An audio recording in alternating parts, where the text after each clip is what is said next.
ঢাকার নিচে রহস্যময় এক গোপন সুড়ঙ্গ। কেউ জানে না কোথায় শেষ। আপনি কি জানেন ঢাকার নিচে থাকতে পারে একটি গোপন সুড়ঙ্গ? সুড়ঙ্গ এতটাই পুরনো আর রহস্যে ঘেরা যে আজও কেউ জানে না এটি কোথায় গিয়ে শেষ হয়। এটি মুঘলদের তৈরি, আবার কেউ বিশ্বাস করে এর ভেতরে লুকিয়ে আছে ভয়ঙ্কর কিছু। আজ জানি সেই অজানা রহস্যের গল্প। 1992 সালে পুরান ঢাকার একটি পুরনো বাড়ির সংস্কারের সময় শ্রমিকরা হঠাৎ একটি পাথরের ডাকনা খুঁজে পায়। সেটি সরাতেই দেখা যায় একটি সরু আর অন্ধকার সুড়ঙ্গ। নিচে নেমে গেছে, ভিতরটা ঠান্ডা, নিস্তব্ধ আর অসীম।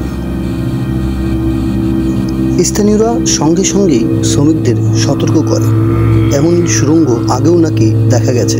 গল্প আছে ব্রিটিশরা শাসনামলে কিছু সৈন্য এইরকম এক সুড়ঙ্গ প্রবেশ করে আর ফিরে আসেনি। পরে সেগুলো সিল করে দেয়া হয়, সবাই ভয় পায়।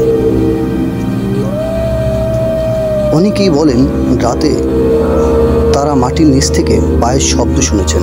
কেউ কেউ বলেন নিচ থেকে ফিসফিস করা শব্দ শোনা যায়, যেন কারো নাম ডাকা হচ্ছে।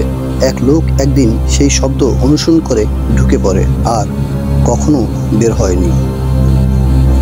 ইতিহাসবিদদের মতে মুঘল আমলে এই সুড়ঙ্গগুলো ব্যবহৃত হতো পালানোর পথ বা গুপ্তধনের ভাণ্ডার হিসেবে।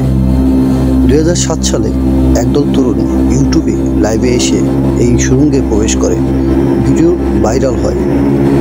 শেষ দৃশ্যে দেখা যায় পেছনে একটা ছায়া নড়ে উঠেছে। তাদের পরে উদ্ধার করা হলেও তারা সেই দিনের কথা আর কখনো বলেনি। এমন গল্প পেতে